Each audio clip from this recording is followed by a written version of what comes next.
Central ಜೈಲ್ನ ಅತಿ ಸ್ಫೋಟಕ ಸುದ್ದಿ. ಜೈಲೊಳಗಿನ ಕೈದಿಗಳಿಗೆ ಸಿಗ್ತಾ ಇದೆ ಡ್ರಗ್ಸ್, ಬಿಡಿ, ಸಿಮ್ ಕಾರ್ಡ್ಗಳು. ಬೆಂಗಳೂರಿನ ಸೆಂಟ್ರಲ್ ಜೈಲ್ನ ಅತಿ ಸ್ಫೋಟಕ ಸುದ್ದಿ ಇದು. ಜೈಲಿನೊಳಗೆ ಕೈದಿಗಳಿಗೆ ರಾಜಾತಿಥ್ಯ ಸಿಗ್ತಾ ಇದೆ. ಎಷ್ಟೇ ಸುದ್ದಿಯನ್ನ ಬಿತ್ತರ ಮಾಡ್ಲಿ, ಎಷ್ಟೇ ಅಧಿಕಾರಿಗಳನ್ನ ಎಚ್ಚೆತ್ತುವಂತಹ ಕೆಲಸವನ್ನ ಮಾಡ್ಲಿ, ಏನೇ ಆಕ್ಷನ್ ಅನ್ನ ತಗೋತೀವಿ ಅಂತ ಹೇಳಿ, ಆದ್ರೆ ಈ ಕೈದಿಗಳಿಗೆ ಸಿಗ್ತಾ ಇರುವಂತಹ ಸೌಲಭ್ಯಗಳಿಗೆ ಕಡಿವಾಣ ಬೀಳ್ತಾ ಇಲ್ಲ. ಮತ್ತೆ ಈಗ ಡ್ರಗ್ಸ್, ಬಿಡಿ, ಸಿಮ್ ಕಾರ್ಡ್ಗಳನ್ನ ಸರಬರಾಜು ಮಾಡಲಾಗ್ತಾ ಇದೆ. ಗುಪ್ತಾಂಗದಲ್ಲಿ ಡ್ರಗ್ಸ್, ಬಿಡಿ, ಸಿಮ್ ಕಾರ್ಡ್ ಅನ್ನ ಸಾಗಾಟ ಮಾಡಲಾಗ್ತಾ ಇತ್ತು. ಬಚ್ಚಿಟ್ಕೊಂಡು ಹೋಗ್ತಾ ಇದ್ಲು ಯುವತಿ. ಫರ್ಹಾನ್ ಅನ್ನುವಂತಹ ಲವರ್ಗೆ ಈ ಡ್ರಗ್ಸ್, ಬಿಡಿಯನ್ನ ಕೊಡೋದಕ್ಕೆ ರಿತಿಕಾ ರೇ ಪ್ರಯತ್ನ ಮಾಡ್ತಾ ಇದ್ಲು. ಗುಪ್ತಾಂಗದಲ್ಲಿ ಡ್ರಗ್ಸ್ ಅನ್ನ, ಬಿಡಿಯನ್ನ, 3 ಸಿಮ್ ಕಾರ್ಡ್ಗಳನ್ನ ಇಟ್ಕೊಂಡಿದ್ದಂತಹ ರಿತಿಕಾ ರೇ ಚೆಕಿಂಗ್ ಮಾಡುವಂತಹ ವೇಳೆ ಸಿಕ್ಕಿ ಬಿದ್ದಿದ್ದಾರೆ.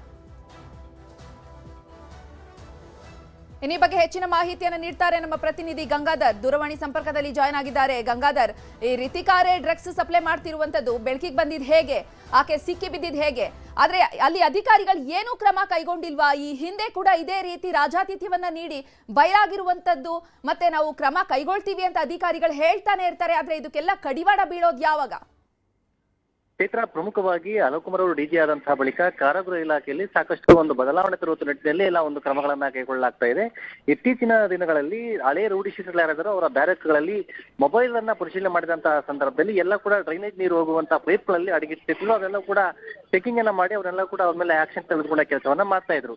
ಆದ್ರೆ ಇತ್ತೀಚೆಗಷ್ಟೇ ಅಲ್ಲಿ ಯುವತಿ ರಿತಿಕಾ ಅಂತ ಹೇಳಿ ಯುವತಿ ಏನಿದ್ರು, ಆಕೆ ತನ್ನ ಗುಪ್ತಾಂಗದಲ್ಲಿ ಡ್ರಗ್ಸ್ ಆಗಿರ್ಬೋದು, ಬೀಡಿ ಆಗಿರ್ಬೋದು, ಕೆಲ ಮಾದಕ ವಸ್ತುಗಳನ್ನ ಇಟ್ಕೊಂಡು ಸಪ್ಲೈ ಮಾಡೋಕೆ ಪ್ರಯತ್ನವನ್ನ ಪಟ್ಟಿದಂತಹ ಸಂದರ್ಭದಲ್ಲಿ ಅಲ್ಲಿ ಸ್ಕ್ಯಾನ್ ಮಾಡಿದಂತಹ ಸಂದರ್ಭದಲ್ಲಿ ಗೊತ್ತಾಯ್ತು ಈ ಯುವತಿ ಸಪ್ಲೈ ಮಾಡ್ತಿದ್ದಾಳೆ ಅಂತ ಹೇಳಿ. ಈಕೆ ಮೊದಲೇ ಅಲ್ಲ, ಹಿಂದೆಯೂ ಕೂಡ 2 ಬಾರಿ ಪ್ರಯತ್ನವನ್ನ ಪಟ್ಟು ಅರೆಸ್ಟ್ ಕೂಡ ಆಗಿದ್ಲು, ಬೇಲ್ ಮೇಲೆ ಹೊರಗಡೆ ಬಂದಿದ್ಲು.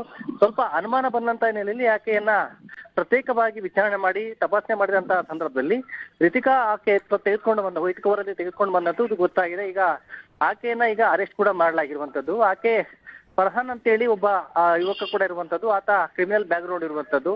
ಈ ಇಬ್ಬರು ಯುವಕರು ಒಳಗಡೆ ಜೈಲಲ್ಲಿದ್ದಾರೆ. ಬೇರೆ ಬೇರೆ ಡ್ರಗ್ಸ್ ಕೇಸ್ ಮತ್ತೆ ಒಂದು ಅಟೆಂಪ್ಟ್ ರಾಬರಿ ಕೇಸಲ್ಲಿ ಒಳಗಡೆ ಜೈಲಲ್ಲಿ ಇರುವಂತದ್ದು. ಅವ್ರಿಗೆ ಈಕೆ ಸಪ್ಲೈಯನ್ನ ಮಾಡ್ತಾ ಇರುವಂತದ್ದು ಗೊತ್ತಾಗಿದೆ. ಈಗ ಮೂಲತಃ ಉತ್ತರ ಭಾರತ ಮೂಲದವಳು ಇಲ್ಲಿ ಬೆಂಗಳೂರಲ್ಲಿ ಬಂದಂತಹ ಸಂದರ್ಭದಲ್ಲಿ ಒಂದು ಡ್ರಗ್ಸ್ ಕೇಸ್ ಅಲ್ಲಿ ಕೂಡ ಇವರ ಜೊತೆ ಒಡನಾಟ ಇರುವಂತದ್ದು ಗೊತ್ತಾಗಿದೆ.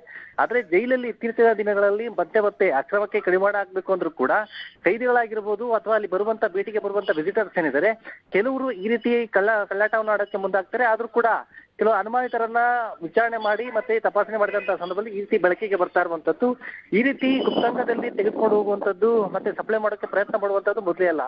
ಹಿಂದೆಯೂ ಕೂಡ ಸಾಕಷ್ಟು ಬಾರಿ ಈ ತರ ಏನೊಂದು ಸಪ್ಲೈ ಮಾಡುವಂತ ಪ್ರಯತ್ನವನ್ನ ಮಾಡಿದ್ದಾರೆ.